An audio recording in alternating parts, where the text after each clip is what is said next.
The rifle trembled in Silas Reed's weathered hands as June's whisper cut through the desert silence like a blade through flesh.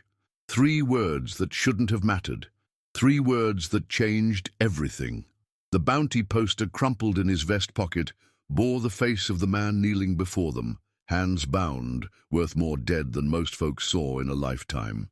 But June's eyes held secrets deeper than any canyon, and when Silas looked into them, he saw not mercy, but the weight of untold history. The desert wind carried the scent of sage and something else, something that smelled like regret. And for the first time in 15 years of hunting men, Silas Reed hesitated. The sun had bled its last light across the Arizona wasteland, leaving behind a sky the color of old wounds and forgotten promises. Silas Reed sat motionless on his horse, the Winchester rifle steady in his grip, its barrel trained on the man who'd led him on a 3-week chase through hell itself. The bounty was worth $800, more money than most ranchers saw in 2 seasons, and the poster in his vest pocket bore the unmistakable face of Thomas Garrett, wanted dead or alive for the murder of a banker's daughter in Tucson. The desert stretched endlessly in all directions, a canvas of thorns and broken dreams, where men came to disappear and sometimes never found their way back to who they used to be.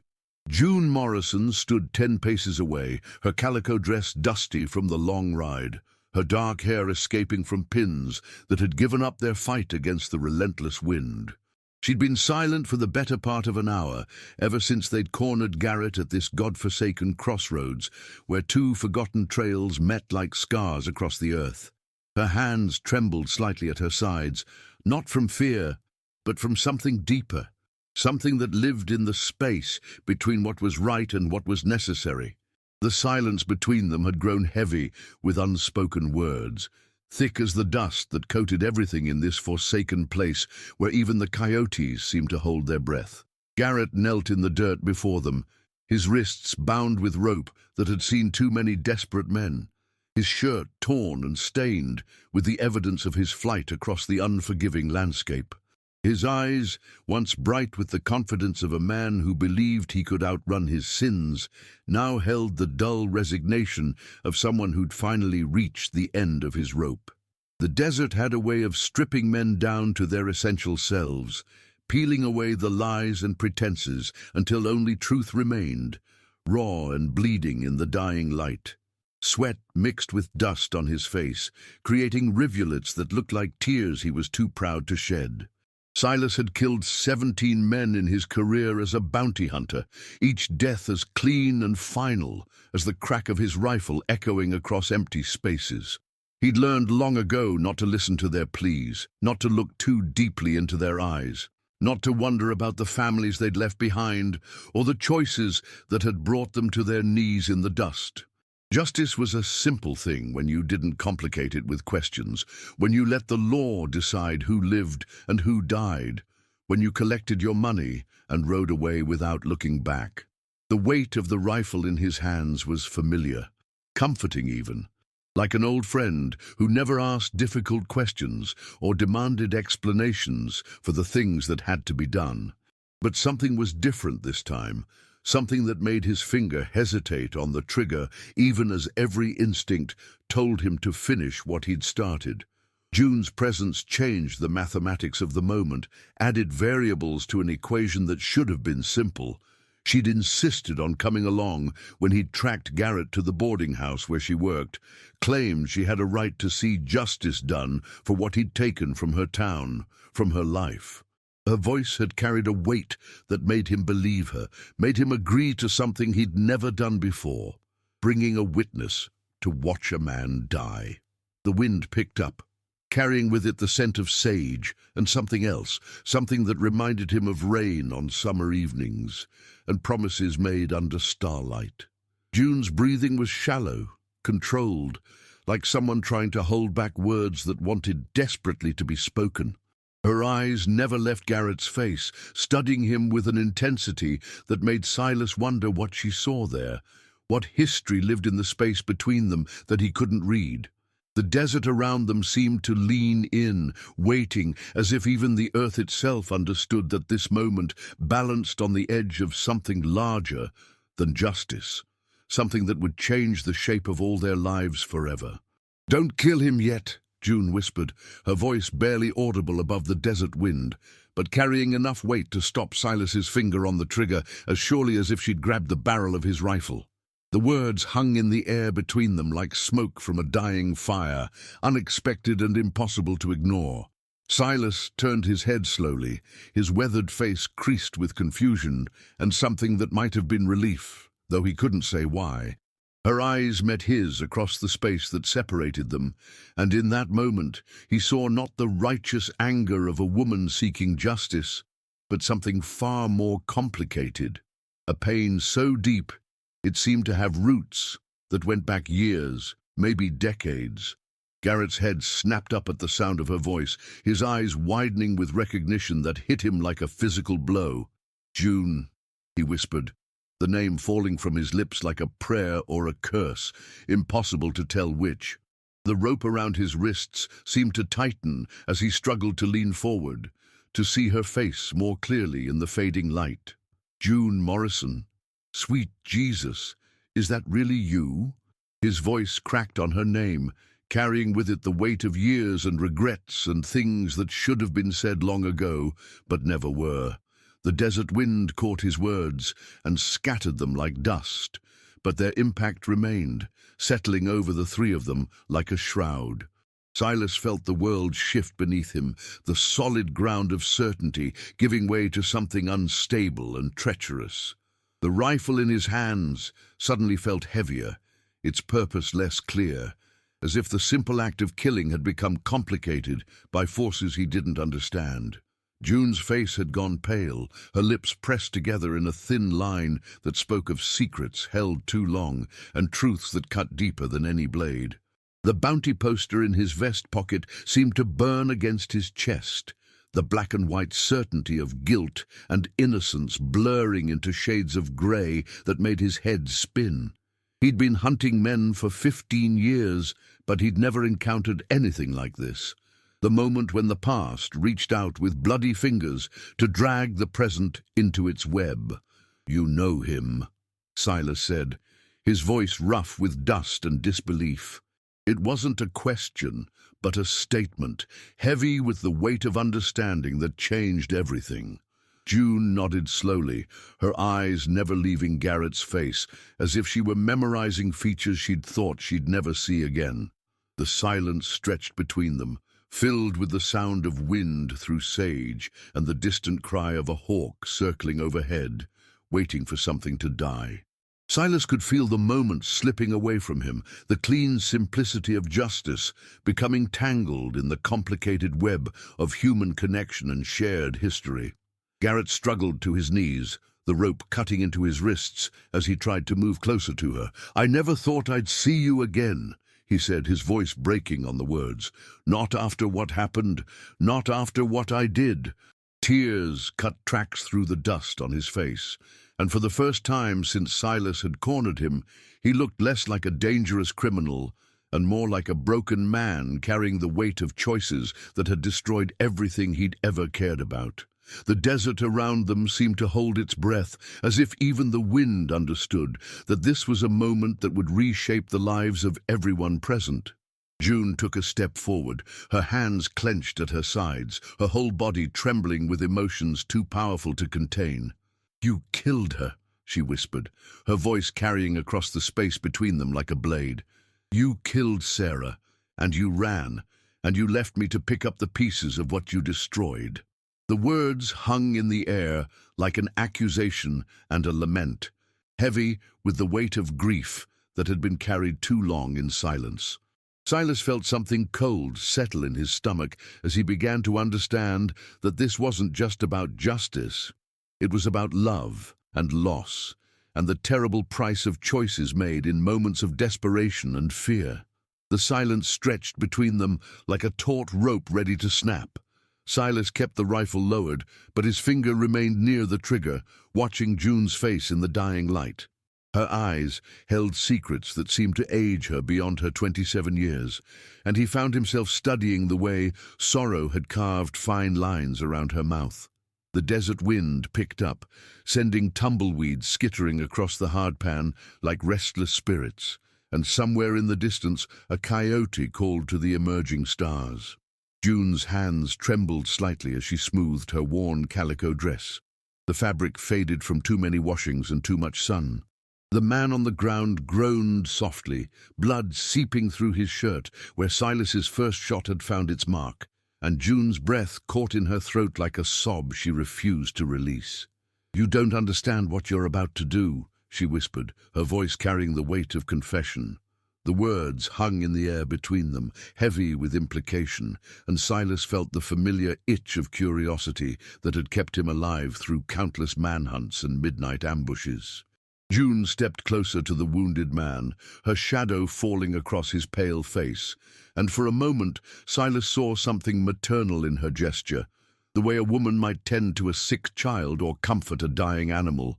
The bounty hunter's instinct screamed warnings, but something deeper, something he'd thought long dead, stirred in his chest like embers finding fresh air.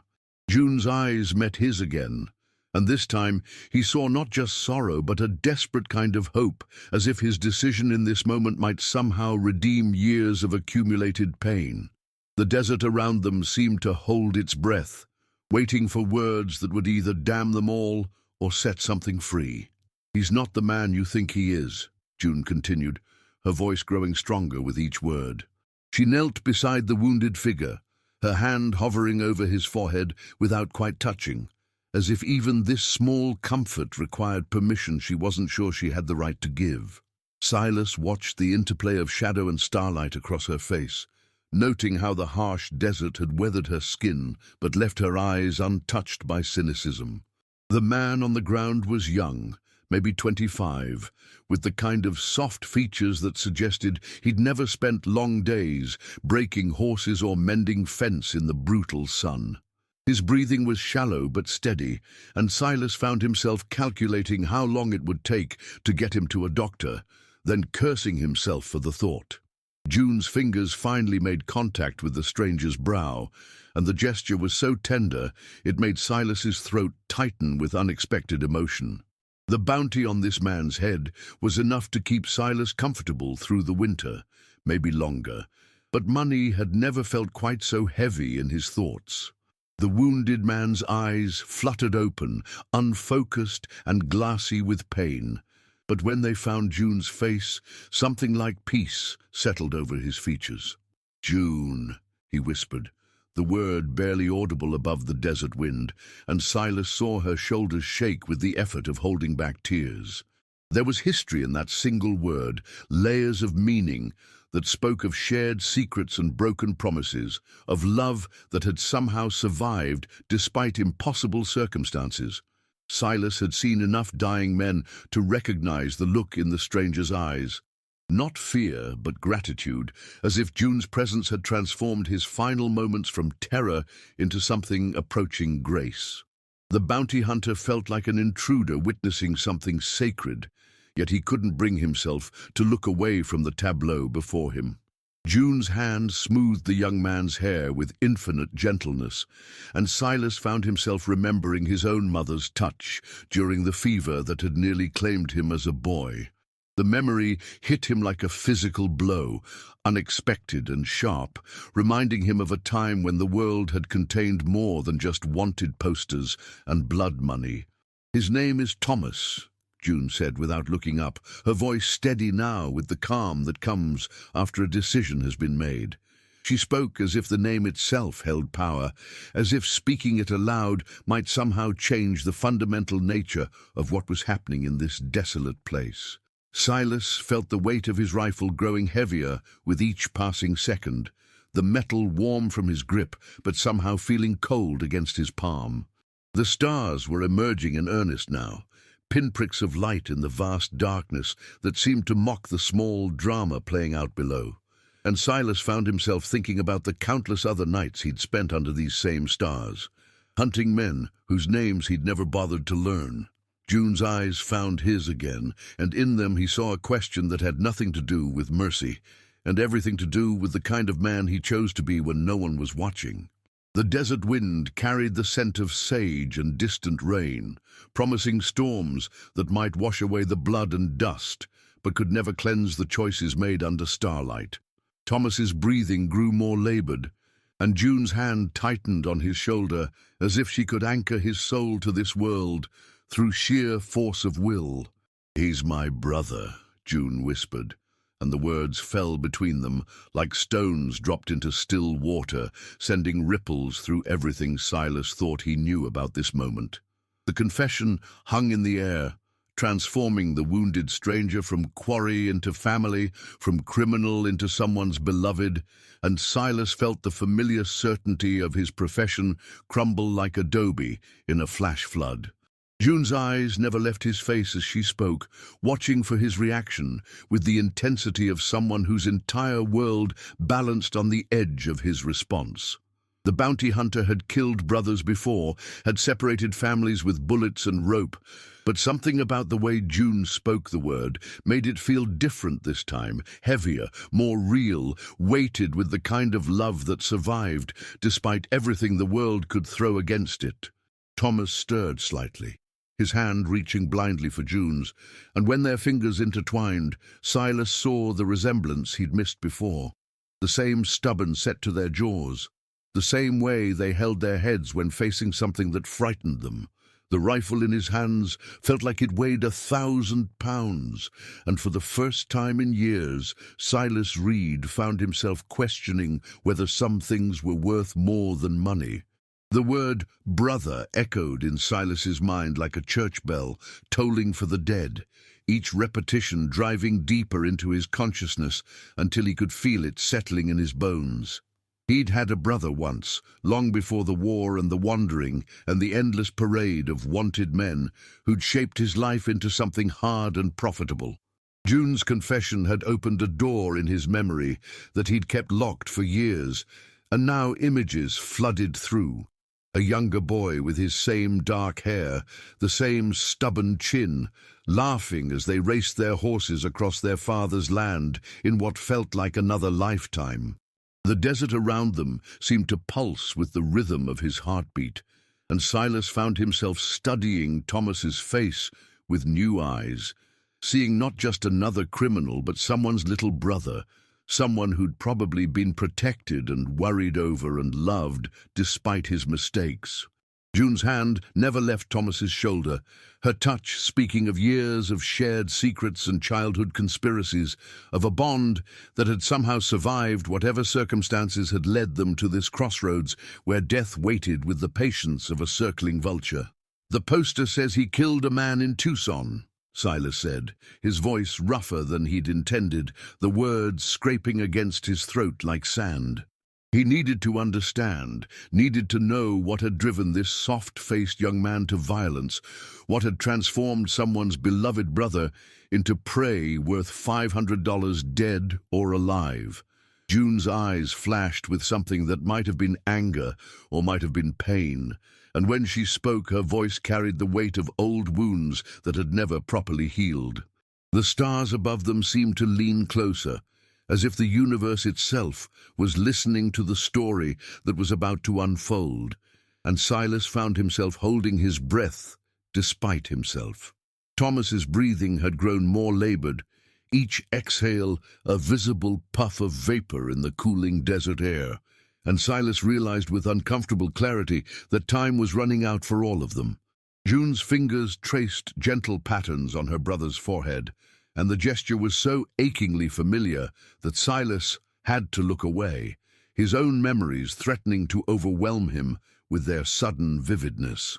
"He killed the man who murdered our father," June said, each word falling like a hammer blow against the anvil of the night. Her voice carried no apology, no shame, only the flat certainty of someone who'd made peace with terrible truths long ago. Silas felt something shift inside his chest, a loosening of the tight control he'd maintained over his emotions for so many years, and suddenly the desert air seemed too thin to properly fill his lungs. The story was unfolding like a map of sorrow, each revelation marking another landmark in a geography of loss that he recognized all too well. June's eyes held his steadily as she continued, her gaze unflinching, despite the tears that had begun to track silver lines down her dust-stained cheeks. Thomas stirred again, his lips moving soundlessly as if he was trying to speak, and June leaned closer to catch words that might be his last. The wind had died to nothing, leaving them suspended in a bubble of silence that felt both sacred and terrible, as if they'd stumbled into a church where the only congregation was grief and the only sermon was the one written in blood and starlight. "Pa was a good man," June continued, her voice growing stronger with each word, as if speaking the truth was giving her strength she didn't know she possessed. She told him about their father's small ranch, about the way he'd taught them both to read, using the same worn Bible their mother had carried west, about his gentle hands and his quiet laugh, and the way he'd always made them feel safe, even when the world outside their door grew dangerous and strange. Silas found himself picturing the scene, a modest homestead, probably not much different from the one he'd grown up on, where a man tried to carve out a life for his children in a land that seemed determined to take everything away.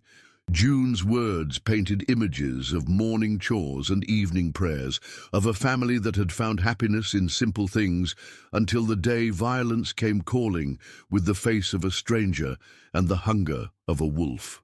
Thomas's hand tightened on June's fingers, and Silas saw the way her face softened with love and pain in equal measure, the expression of someone who'd learned too young that the world could steal everything you held dear in the space between one heartbeat and the next. The bounty hunter felt his own grip loosening on the rifle, his fingers growing numb, as if the weapon was becoming too heavy for him to hold.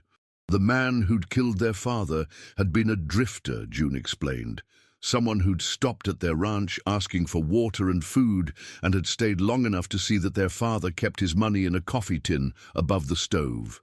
He'd come back 3 nights later with 2 other men, and what had started as robbery had ended in murder when their father had tried to protect the small savings that represented years of careful work and sacrifice.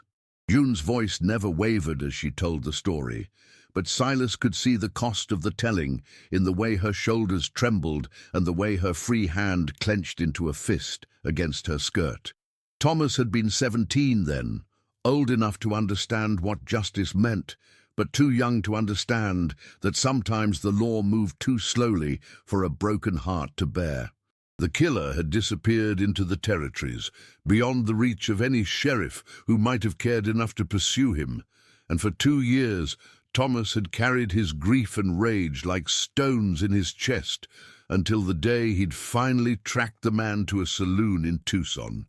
June's eyes met Silas's again, and in them he saw not just sorrow, but a fierce pride, the kind that came from loving someone enough to understand their choices, even when those choices led to ruin.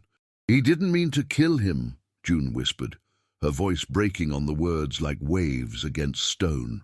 She described how Thomas had only meant to confront the man, to demand some kind of accounting for their father's death, but how quickly words had turned to violence when the killer had laughed and boasted about the ease of the murder.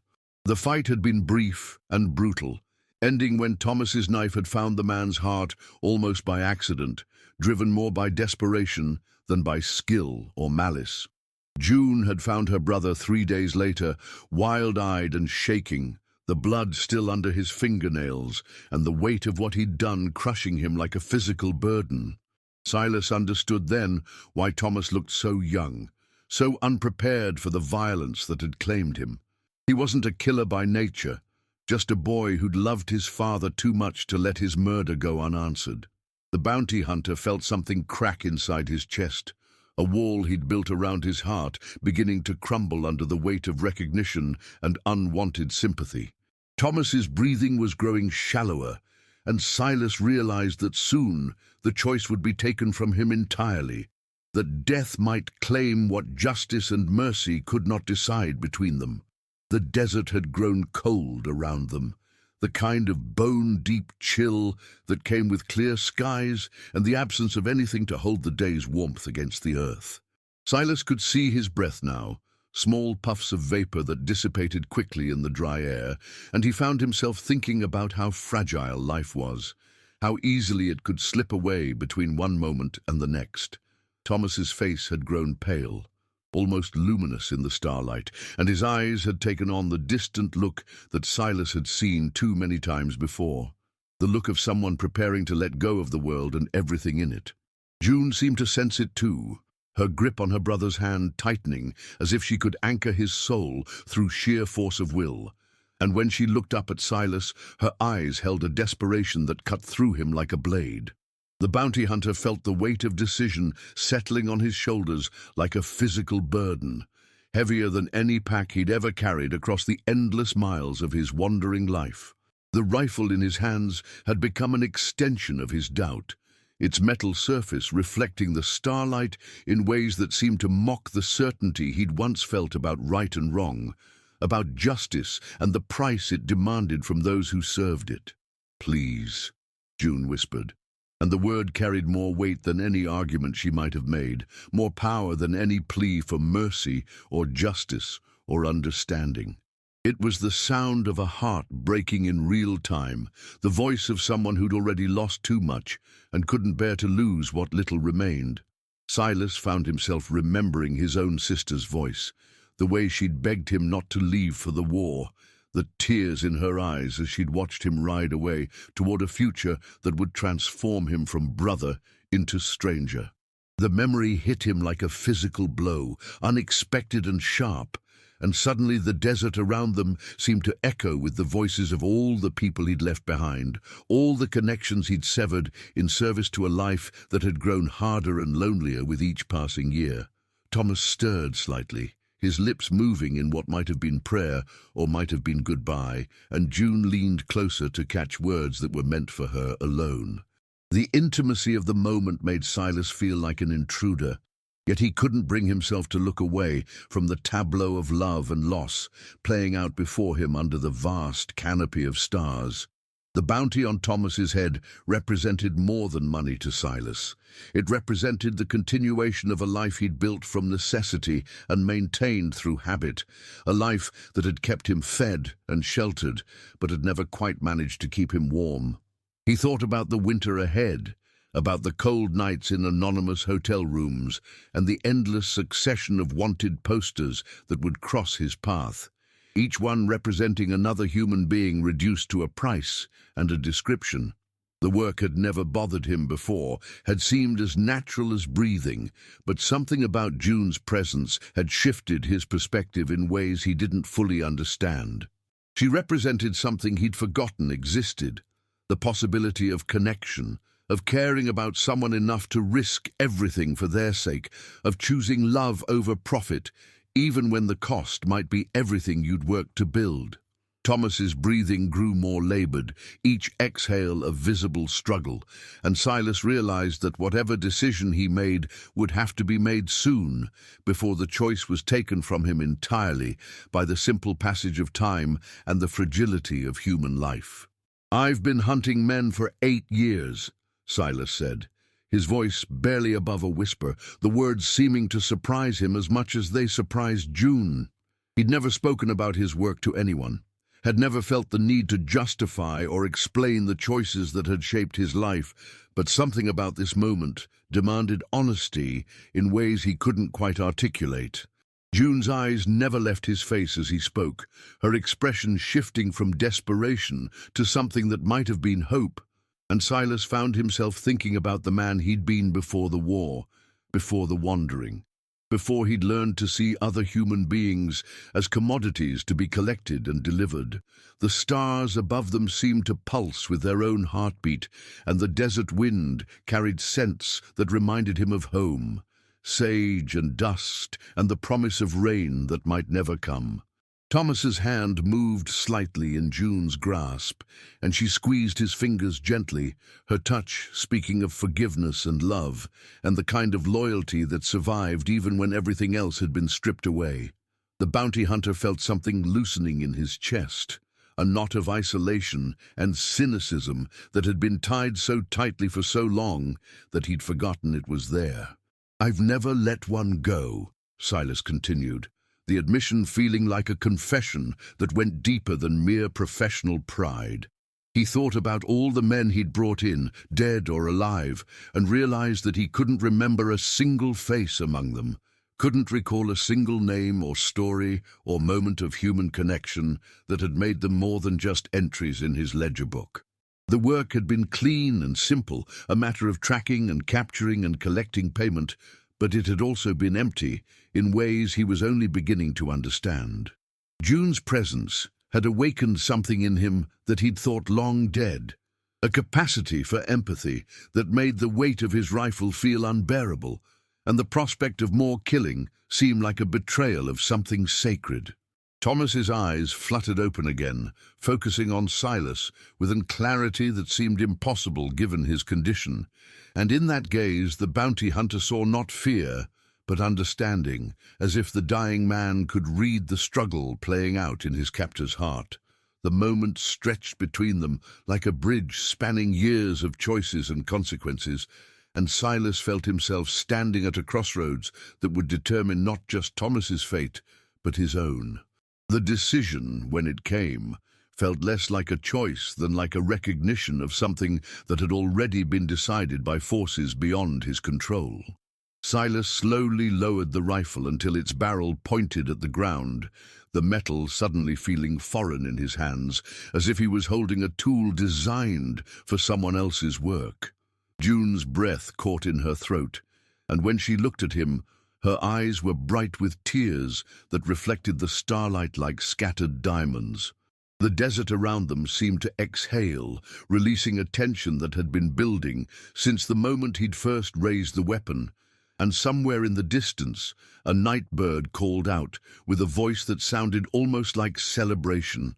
Thomas's lips curved in what might have been a smile, and his grip on June's hand relaxed slightly, as if the knowledge that he would die in his sister's arms rather than at the end of a rope had given him a peace he hadn't expected to find. Silas felt the weight of 8 years lifting from his shoulders, replaced by something lighter but infinitely more complex. The burden of choosing mercy over justice, of valuing human connection over professional obligation, of becoming the kind of man who could walk away from easy money when something more important was at stake.